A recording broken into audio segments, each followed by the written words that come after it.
I'm really happy to win a silver medal for Goa, and for sure next time I'll win a gold and come.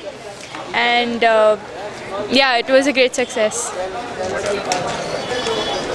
I'm aiming to be world #1, and for sure I'm going to train really hard for this, and soon to be at a higher level.